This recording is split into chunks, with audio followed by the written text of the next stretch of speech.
Bienvenue sur ma chaîne, bienvenue sur la chaîne Kevin Invest et bientôt je vais la rebaptiser Formatage. Pourquoi? Parce que j'ai enfin lancé ma société de formation immobilière qui a pour but de pouvoir accompagner les gens, notamment vous accompagner dans vos projets immobiliers afin de vous permettre d'investir dans l'immobilier, faire du cash avec l'immobilier et aussi, pourquoi pas, atteindre cette liberté financière que je pense qu'on doit atteindre tous dans ces prochains jours, voire dans ces prochaines années.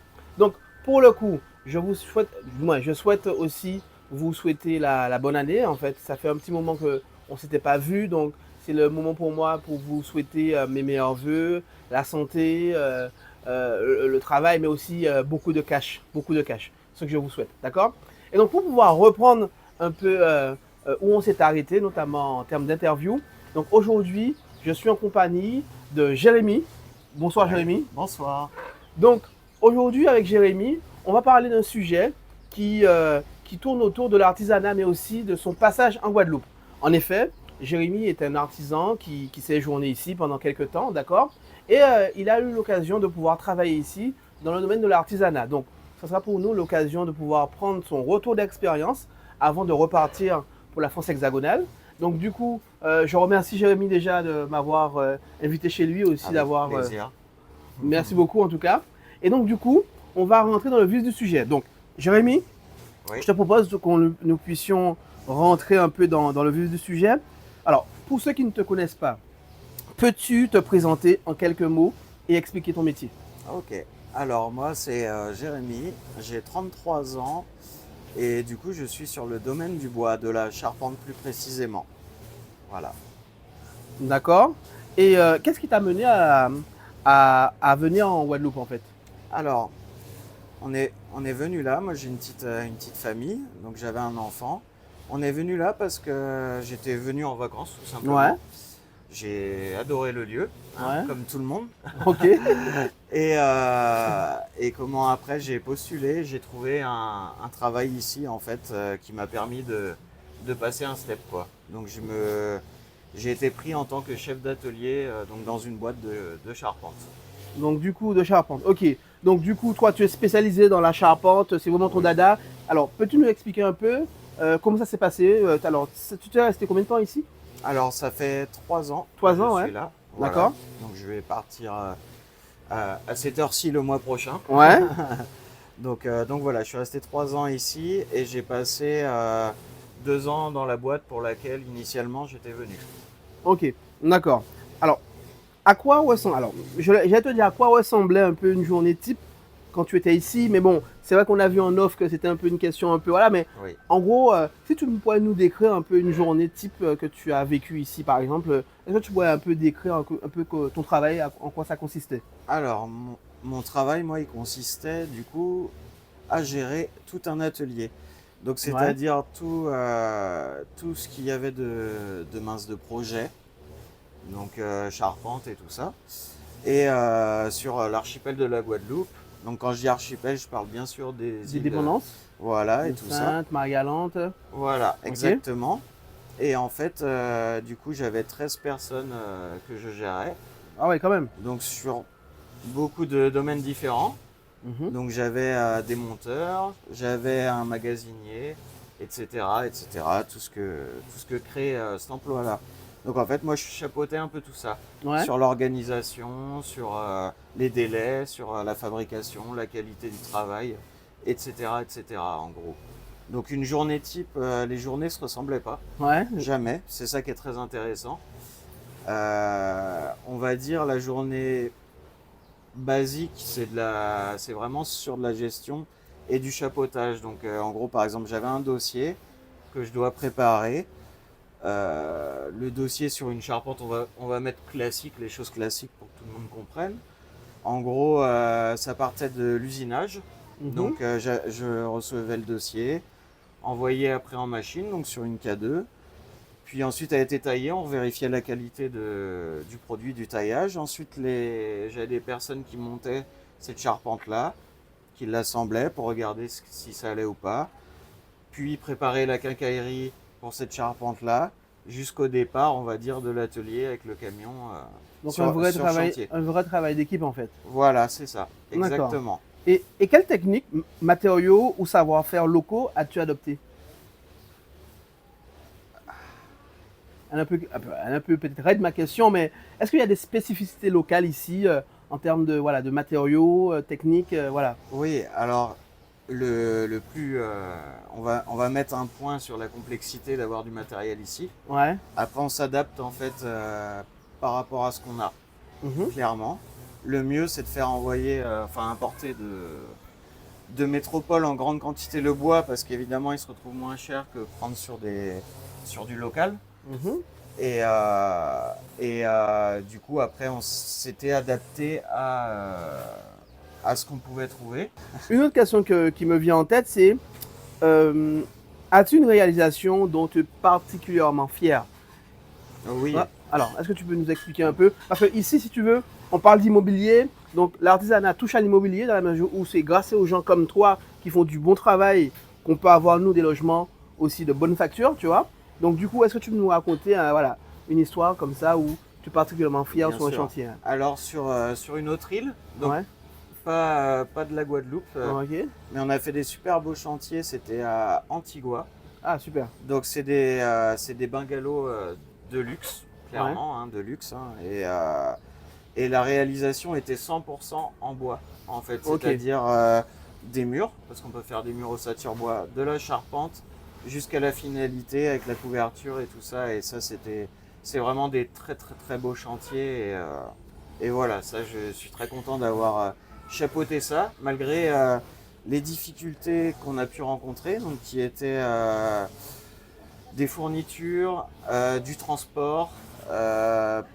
Plein de choses comme ça en fait qui rentraient en compte et c'est vrai que ça amenait le dossier complexe et j'ai retenu que c'était un super chantier parce qu'on a réussi dans les Ouais. temps et c'était un beau combat mené on va dire de A à Z parce qu'il y avait à livrer là-bas en transport conteneur, Ouais. ensuite sur place fallait assembler rapidement et pour la petite anecdote on a eu beaucoup de retard pour la livraison du bois, ce qui fait qu'elle a été livrée le jour où je devais envoyer le premier bungalow Ok, sur les câbles. d'accord. Donc après, ça a été la course contre la montre et la finalité a été dans le bon ordre. Mm. Et voilà, c'est pour ça que j'ai beaucoup retenu ce chantier-là. Ok, super. Donc on a la visite du gros chien là.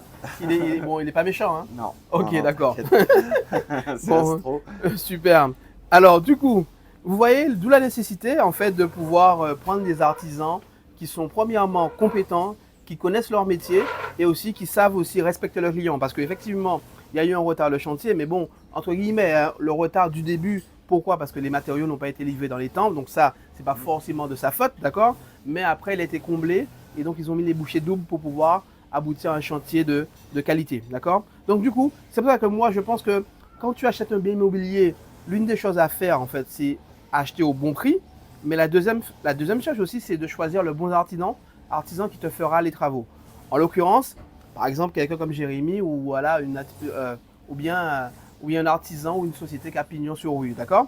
Donc, Très important. très important. Oui. Sinon, ça te fait capoter ton projet, hein?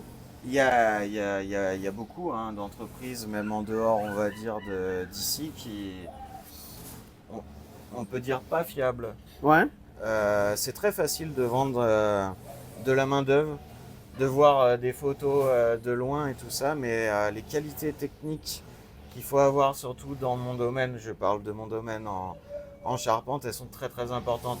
Il y a le sismique à respecter ici, il y a d'envergure de normes qui sont hyper importantes, et pour ça il faut avoir des entrepreneurs qui soient très sérieux. Parce que si on se retrouve avec une maison qui est en mauvais état 5 ou 10 ans après la construction, c'est pas normal. et comment tu choisirais un bon artisan? Pour ceux qui nous regardent là, comment eux, ils doivent. Alors, quels sont les critères pour choisir un bon Ok. artisan? Alors je pense comme tu l'as révélé, Ouais. un artisan qui a pignon sur rue, ça je pense que c'est important. Donc, la, Euh, la, la réputation. voilà, la réputation. Ouais. Après, je pense aussi que le contact avec le client est très important. Très très important, il faut que ça se passe bien. Ouais. Il faut que ça se passe bien, que la personne soit réactive, qu'elle ait les réponses à toutes les questions que vous pouvez vous poser. Parce que c'est difficile comment dire, de prendre un investissement initial et d'avoir un projet qui est en tête ou en photo et que l'évolution soit celle que vous voulez. Donc pour ça, il faut prendre quelqu'un de très compétent. Donc oui, je dirais pignon sur rue, il faut avoir un bon contact et bien sûr, après la personne qui a pignon sur rue a aussi un tas de catalogues ou autres qui prouvent son bon travail. Les connaissances sont très importantes, il faut prendre quelqu'un de formé, c'est forcément évident. Donc voilà, je pense que c'est ça. Mais le plus important, oui, c'est le contact et avoir pignon sur rue. Ça, souvent, on dit ça prouve la bonne valeur d'un artisan. Et moi aussi, je rajouterais aussi d'aller aussi sur le chantier, ne pas hésiter à aller visiter le chantier de l'artisan. Parce qu'un artisan qui est bon ne va pas hésiter aussi à faire voir son chantier. Tu sais, si tu fais un bon travail, tu n'auras pas de mal à... C'est évident, tu vois. c'est évident, oui. Donc, c'est aussi ça. Hein. Donc, et moi, pour le coup, j'avais visité en fait le chantier d'un artisan. Il m'a montré un chantier élaboré. Mais finalement, j'ai dû visiter davantage de chantiers parce que par la suite, je me suis rendu compte que c'était, entre guillemets, quelqu'un de peu recommandable pour le coup. D'accord. D'accord, pour pas le traiter d'arnaqueur, tu vois. Bon, bref, je vais pas aller jusque-là, mais limite quoi. Mais je pense qu'il faut quand même visiter plusieurs chantiers. Et pourquoi pas aussi parler avec certains de ses clients. Comme ça, on aura aussi le feedback des clients, à savoir comment ça s'est passé, etc. Tu vois. Justement, pour rebondir sur ça, en effet, quand on parle de pignon sur rue, c'est totalement la démarche à faire. Ça veut dire que quelqu'un qui fait du bon travail, souvent il a sa réputation, surtout ici. Ouais, comme c'est Nil. Et la réputation fait qu'on appelle cette personne. Donc un bon artisan, déjà c'est quelqu'un de réputé. Donc on en revient à pignon sur rue, etc. Mais je pense que c'est super important. Aller voir les chantiers, oui, c'est vrai. Après, il y a des personnes qui prennent des sous-traitants ou autres. Oui, c'est vrai. Donc sur une grosse boutique, ça peut très bien se passer, comme ça peut mal se passer. C'est aléatoire, c'est voilà. Mais en général, une entreprise qui a pignon sur rue, bonne réputation, elle fera en sorte de garder sa bonne réputation. Car si on veut parler vis-à-vis de la Guadeloupe, c'est très important, je pense que c'est mieux que moi, d'avoir une bonne réputation. C'est sûr. Parce que en fait, le problème qui peut se créer, c'est que si tu loupes un chantier ou deux, même trois, après c'est fini pour toi. Ça va très vite. On le sait. Ça va très vite. Donc du coup, vous comprenez un peu l'idée, d'accord? Maintenant, je vais m'attacher un peu à tes motivations, notamment de départ, parce que ça se passe bien, on a l'impression que ça se passe bien, etc. Mais en gros, pourquoi as-tu décidé de repartir maintenant? Pourquoi tu décides de repartir? Alors, j'ai décidé de repartir. Bon, c'est une suite professionnelle. D'accord. Moi, c'est un résumé. Donc là, on va rentrer un peu sur le personnel. Ouais. Donc, comme je l'ai stipulé, j'ai ma petite famille et tout ça. Il y a un gros accident il y a 4-5 ans où je me suis fracturé le dos. D'où mon choix de passer à un step de charpente en étant dans les bureaux. Donc après, quand j'ai quitté ça, je suis retourné sur le terrain, où je me débrouille très bien. Hein. Mais il est vrai que ma santé physique est un sujet qu'on aborde souvent avec ma conjointe. Et donc, de ce fait-là, j'ai cherché à avoir un métier, retourner, on va dire, dans un métier de management, clairement. Et j'ai pas trouvé d'opportunité ici. Donc c'est ça vraiment la décision qui nous fait repartir. Sinon, c'est vraiment un plaisir de vivre ici. Ouais. Et il n'y a rien, je n'ai aucun regret dans mon choix d'avoir mis les valises ici il y a 3 ans. Voilà. Et en fait, pour nous les hommes, c'est un peu compliqué, mais je vais quand même te poser la question, mais quelle émotion te traverse à l'idée de quitter la Guadeloupe? Eh ben, c'est dur. Ouais. C'est dur quand on fait le choix de déplacer sa petite famille, hein, clairement, parce que c'était évidemment un suivi par rapport à mon avenir à moi.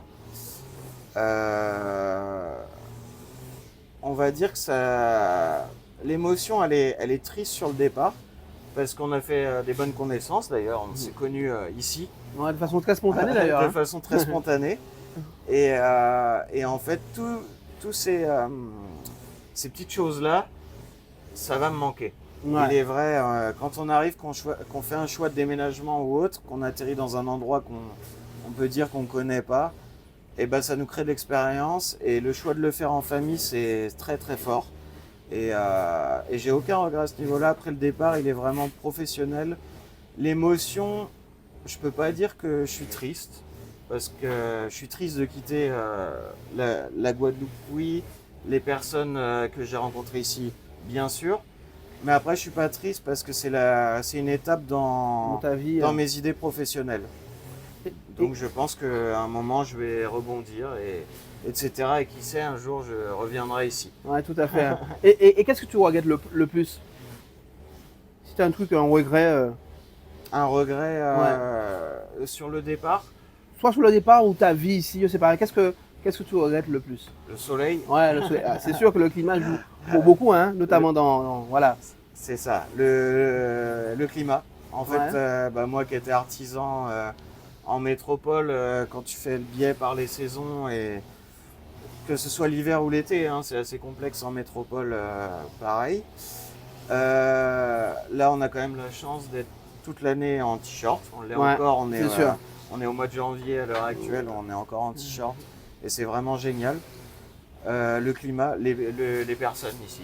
C'est vrai que la vie est plus, je peux dire douce, sans faire d'amalgame, je pense pas. Non, mais c'est une réalité. Mais Hein. la vie est plus douce, les gens sont beaucoup plus courtois, courtois, patients et avenants, c'est vrai. Mm. On peut discuter, alors contrairement à des stéréotypes qu'il peut y avoir, on peut discuter avec tout le monde et passer des bons moments, et je dirais que c'est ça qui va manquer le plus. Et Les personnes qui sont ici créent le bonheur ainsi que la météo qu'on a, quoi. et le pendant, alors moi j'ai un raisonnement un peu binaire pour le coup. Oui, Et je t'ai dit qu'est-ce que tu vas regretter le plus, mais qu'est-ce qui te réjouit ou t'a réjoui le plus alors? Ou qui te réjouit le plus? le plus ici. Ici, ouais. Oui, qu'est-ce qui m'a réjoui le plus? C'est idéalement il y a des loisirs gratuits quand on est en Guadeloupe, les plages, toutes ces choses-là. On peut faire plein d'activités manuelles, donc que j'ai pu faire avec mes enfants et tout ça, et ça c'est exceptionnel, quoi.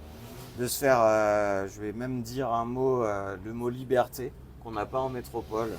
Tous les dimanches, venez à Port-Louis ou autre, faire des barbecues sur la plage, écouter de la musique, boire l'apéro, c'est ça la vie. Bon, mais c'est super. C'est ça. Ah, mais en tout cas, ça fait un plaisir pour moi d'avoir ton retour d'expérience sur ton passage en Guadeloupe, que ce soit au niveau professionnel que personnel. D'ailleurs, tu l'as très bien démontré. Tu seras toujours le bienvenu ici, hein, d'accord? J'espère Donc, bien. voilà, avec ta petite famille. Oui. Donc, vous voyez qu'au travers de l'expérience de Jérémy, on peut venir aussi ici pouvoir faire, avoir son avenir professionnel, aussi faire du cash, voilà, être dans le domaine de l'immobilier. C'est vrai qu'ici, on va parler beaucoup d'immobilier. Jérémy nous a montré son retour d'expérience par rapport à l'artisanat. Donc moi, ce que je vous invite à faire, c'est à mettre un pouce j'aime pour Jérémy, notamment pour son retour d'expérience, d'accord? À le soutenir, aussi à l'encourager, notamment dans les commentaires. N'hésitez pas à mettre un pouce j'aime, à mettre aussi des commentaires. Et puis nous, on va se retrouver aussi pour pouvoir discuter de prochains sujets. Alors, je ne sais pas quand sera mis sur pied cette vidéo-là, mais on a prochainement, le 6 février à 19h au Gosier, un événement majeur avec Pafereta, entre guillemets, c'est elle qui est sous TikTok. Donc, je vous invite à vous abonner sur cette page. Pourquoi? Parce qu'on va se réunir ensemble, on va parler d'immobilier, de mindset, etc. Ok? Donc, en tout cas, merci Jérémy. Merci à toi. Et puis, on se dit à la prochaine et surtout bon vent. À dans un autre soleil. Un autre soleil. Ciao, C'est ciao. ça. Ciao.